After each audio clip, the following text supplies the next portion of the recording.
আসসালামু আলাইকুম প্রিয় দর্শক, সবাইকে স্বাগতম আমার সাত কৃষিতে। সাত কৃষির সফলতার একটা গুরুত্বপূর্ণ ধাপ হলো বীজ সংগ্রহ। এই বীজগুলো হতে হবে সুস্থ এবং উন্নত মান। বীজ যদি ভালো হয় তাহলে ফলনও ভালো হয়। বাজার থেকে আমরা যে হাইব্রিড জাতের বীজগুলো সংগ্রহ করি সেইগুলো জার্মিনেশন যদি আমরা সুন্দরভাবে করাতে পারি তাহলে সুন্দর চারা এবং সুন্দর চারা থেকে ভালো ফল আশা করি। বাজার থেকে যখন আমরা বীজগুলো সংগ্রহ করব, প্রথম ধাপ হবে বীজগুলো 10 থেকে 15 মিনিট রোদ্রে শুকাতে হবে। এরপরে কিছুক্ষণ ঠান্ডা করে এটা নর্মাল টেম্পারেচার নিয়ে আসতে হবে। এরপরে পানি দিয়ে 24 ঘন্টা ভিজে রাখতে হবে। তারপরে টিস্যু, যেটা ফেসিয়াল টিস্যু আমরা ব্যবহার করি, সেই টিস্যুর বিছিয়ে তার উপরে বীজগুলো রাখতে হবে। নিচে হালকা পানি দিয়ে আরেকটা টিস্যু দিয়ে ঢেকে দিতে হবে। প্রিয় দর্শক, আমি সেই ধাপটা আপনাদেরকে দেখাবো।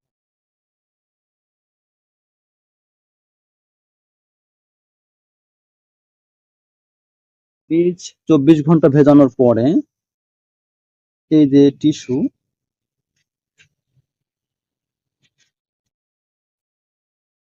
নিচে একটা টিস্যু দিয়েছিলাম, এই বীজগুলো বিছিয়ে রাখছি। এরপর হালকাভাবে পানি ছিটিয়ে দিয়েছিলাম।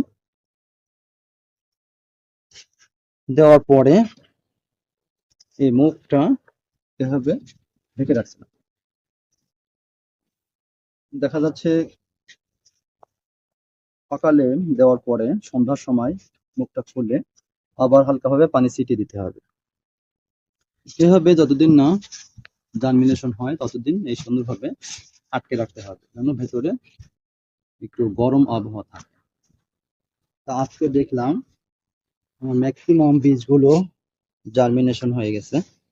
এখন যেগুলো জার্মিনেশন হয়ে গেছে সেই বীজগুলো আমি আজকে ট্রেতে, যে সিডলিং যে ট্রে, এই ট্রেতে আমি লাগিয়ে দেব। সেক্ষেত্রে আমাকে যে মিডিয়া তৈরি করতে হবে, এখানে কোকোপিট, হালকা মাটি আর ভার্মি কম্পোস্ট সেইগুলো মিক্স করতে হবে। এখানে কোকোপিটের পরিমাণটা একটু বেশি থাকবে। তারপর সুন্দরভাবে মিক্সিং করে ট্রেতে রাখা।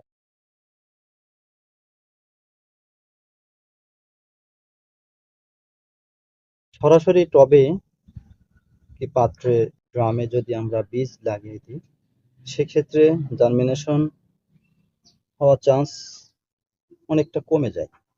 কিন্তু আমরা যদি এই পদ্ধতিতে জার্মিনেশন ঘটাতে পারি তাহলে কিন্তু বীজ যে নষ্ট হওয়ার যে ভাগটা কমে যাবে। এখন এই ট্রের মোটামুটি 50% এই মিডিয়া দিয়ে ভর্তি করব।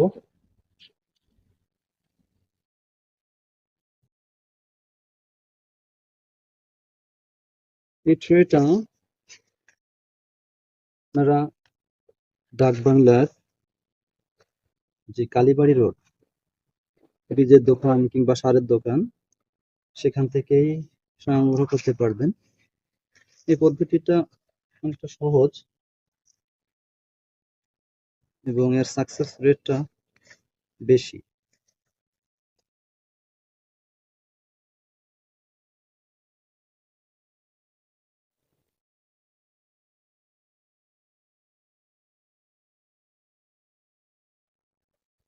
এখন এই চারা এখানে কিছুদিন পরে শিকড় যখন সুন্দরভাবে নিচের দিকে যাবে, ছড়াবে, তখন গাছগুলো আস্তে আস্তে সুন্দর হবে।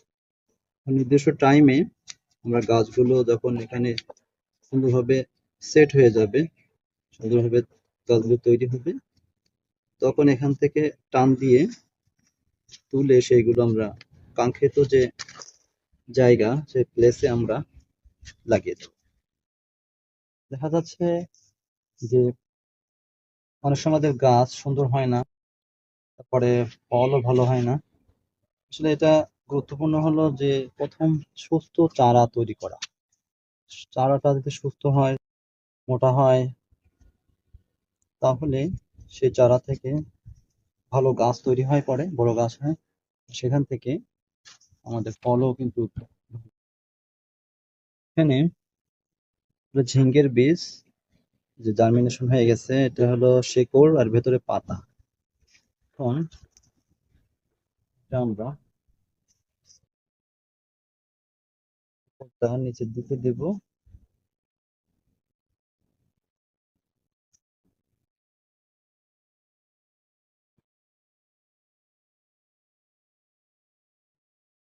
আমরা যদি এইভাবে জার্মিনেশন করি তাহলে সাকসেস রেটটা কিন্তু অনেক বেশি হবে। দেখেন এখানে আমি এয়ার টাইট মোটামুটি রাখছি, তার কারণে টেম্পারেচারটা এখানে স্বাভাবিকের থেকে একটু বেশি ছিল, ফলে দ্রুত কিন্তু জার্মিনেশন হয়ে গেছে।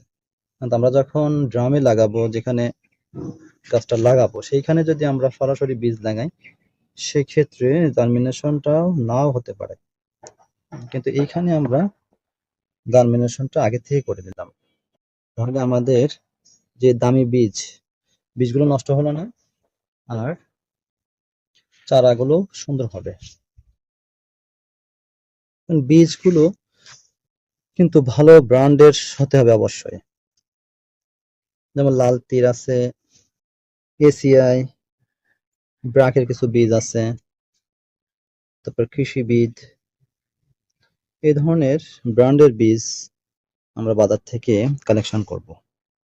তাহলে জার্মিনেশনটাও বেশি হবে আর গাছগুলো সুন্দর হবে। এখন বীজ দেওয়া হয়ে গেছে, এর উপরে আমরা এই বাকি অংশটা আমরা এই কোকোপিটের যে মিডিয়া, সে মিডিয়া দিয়ে ঢেকে দিচ্ছি।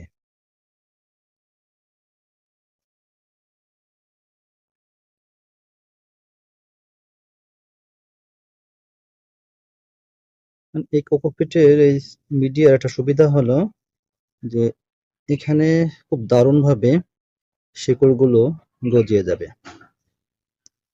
টোটাল এই যতটুকু মিডিয়া আছে, টোটালটাই শিকড়ে এমনভাবে আটকে ধরবে যে গাছটা একটু টান দিলেই এখান থেকে সুন্দরভাবে বেরিয়ে আসবে।